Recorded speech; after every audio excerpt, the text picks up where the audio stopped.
Break के बाद आप सभी का स्वागत है। पवन कुमार शर्मा जी से जानते हैं कि चित्रांकित रामायण, जिसमें रामायण हिंदी, उर्दू, संस्कृत, अंग्रेजी और उसके साथ चित्र, ये महाप्रयास का इरादा कहाँ से आया? सबसे पहले क्यों सोचा लिखने का? मतलब मैं वाकई मतलब जी हाँ उसको देख के भी लगता है कि कितनी मेहनत है इसमें। मुझे कभी भी ये विश्वास नहीं था कि ये किताब मैं 4 भाषाओं में एक साथ प्रकाशित कर पाऊँगा, क्योंकि ये किताब जो है उसकी शुरुआत तब हुई थी जब मेरे पिताजी जीवित थे। उनको रामायण का बहुत शौक था, तो वो रामायण की कथा करवाते रहते थे जब देखो जब, और वो ड्राइंग के टीचर भी थे। तो उन्होंने केवट वाली जो 2 इसमें चित्र हैं वो उन्होंने खुद ने ड्रॉ करे थे। अच्छा।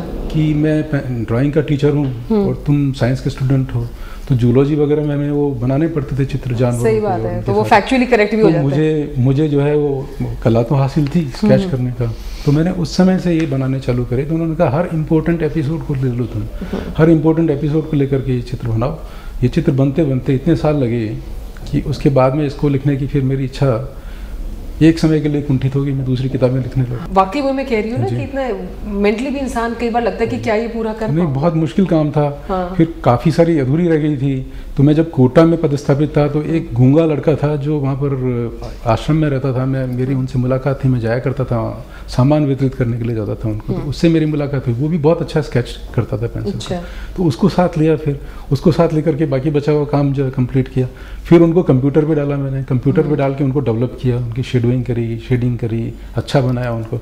फिर उनके शीर्षक दिए, उसके पश्चात उनका ट्रांसलेशन, अनुवाद का काम था। तो सबसे पहले तो मैंने हिंदी में अनुवादित किया, क्योंकि अवधी ऐसी भाषा नहीं है जो हर कोई समझ सके। सही बात है। हम रामायण के चौपाइयाँ तो बोलते रहते हैं, लेकिन उनका अर्थ समझते नहीं कई बार। वर्ड टू वर्ड तो नहीं समझते। कई बार नहीं समझते उसका अर्थ। मेरे को खुद को अवधी की चौपाइयाँ समझने में काफ़ी प्रयास करने पड़े, तब उनका असल अर्थ समझ में आया। तो फिर असल अर्थ मैंने हिंदी में लिखा सबसे पहले। हिंदी में लिखने के बाद मेरी इच्छा हुई कि अब इसको अंग्रेजी में अनुवादित करूँ, क्योंकि मेरा उद्देश्य ये था कि अंग्रेजी जानने वाले लोग रामायण को पढ़ें और उनको आकर्षित करने के लिए चित्र बनाए मैंने, कि आकर्षित हो चित्रों से। तो चित्रों से आकर्षित हो कि अंग्रेजी जानने वाला पढ़ेगा इस किताब को, और अंग्रेजी जानने वाला अगर पढ़े तो हिंदुस्तान की जो प्रसिद्धि होगी, क्योंकि ऐसा ग्रंथ अंग्रेजों के पास में नहीं है। वहाँ सही बात है, किसी के पास जी हाँ, ऐसा ग्रंथ अभी जैसे मेरे पास जो मांग थी, बड़ौदा से एक मेरे दोस्त ने, उन्होंने कहा कि आपकी किताब की मांग ब्रिटेन में हो रही है, आपकी किताब की मांग जो है अमेरिका में भी हो रही है। क्योंकि देखिए सत्य और ज्ञान तो हर जगह वही रहेगा। तो उसमें क्या है, तस्वीरों से जो पूरी कहानी स्पष्ट हो जाती है। और कहानी के साथ लिखित में जो ज्ञान है वो चौपाइयों से आ जाता है, उसके जो ट्रांसलेशन है उससे। उर्दू की हिम्मत कैसे करी? उर्दू की हिम्मत करना ही कहूँगी जी मैं। तो उर्दू में पहले 2 देवनागरी में 2 किताबें उर्दू पे लिख चुका था मैं, आप जिक्र कर ही दिया मैंने आपको, अंदाजे बयां और लिख चुका था।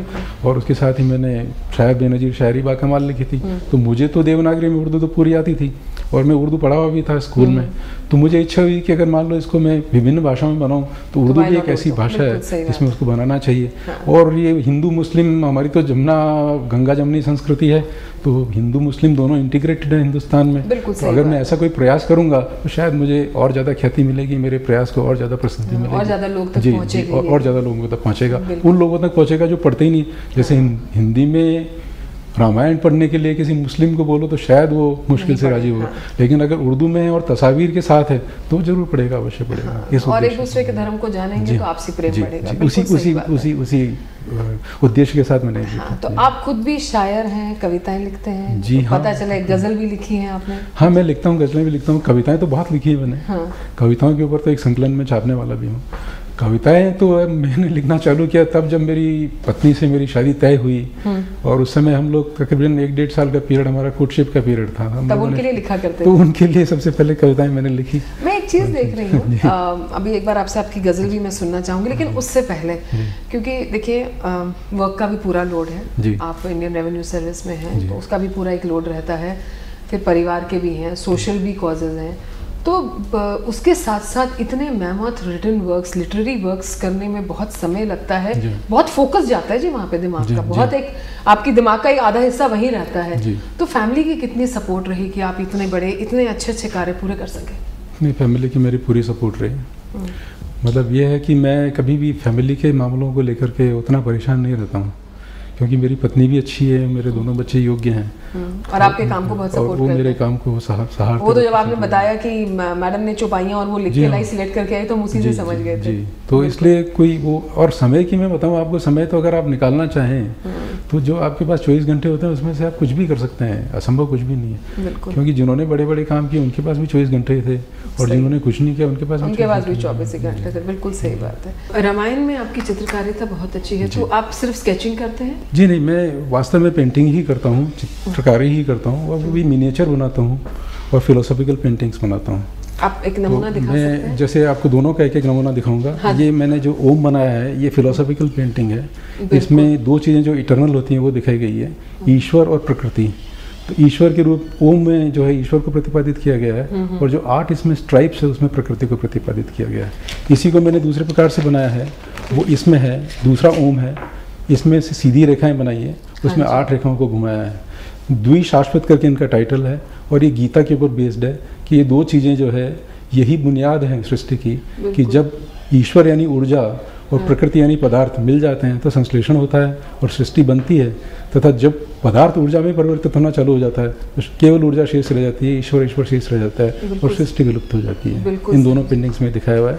और मिनिएचर पेंटिंग का मैं जो आपको उदाहरण बताऊँगा, वो राधा कृष्ण की पेंटिंग है ये। इसमें मैंने उर्दू शायरी भी डाल रखी है।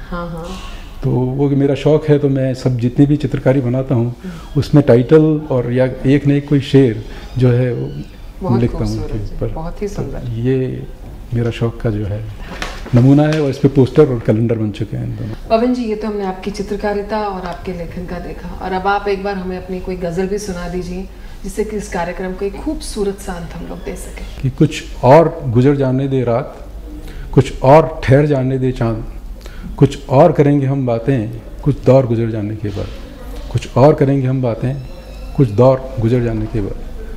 क्या याद तुम्हें भी है कि नहीं वो तेरी मेरी अपनी बात, ठहरी ठहरी सी वो घड़ियाँ जल्दी से गुजर जाती वो रात। जो हमने बुना था मिलजुल कर तिनकों का नशेमन, इसी से मैंने इसका अनुमान लिया है। जो हमने बुना था मिलजुल कर तिनकों का नशेमन ख्वाब नुमा, तिनकों से बना था टूट गया ख्वाबों से निकल आने के बाद, तिनकों से बना था टूट गया ख्वाबों से निकल आने के बाद।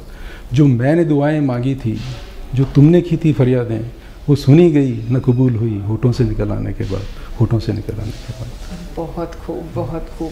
हमें इंतज़ार रहेगा कि आप अपनी ये वाली किताब का पब्लिश करेंगे। बाकियों की तरह मैं ये भी ज़रूर पढ़ना चाहूँगी। आपका बहुत बहुत शुक्रिया पवन जी। धन्यवाद, शुक्रिया। तो ये थे पवन कुमार जी। हम जल्दी आपके बीच दोबारा होंगे एक नई शख्सियत के साथ। तब तक जय हिंद।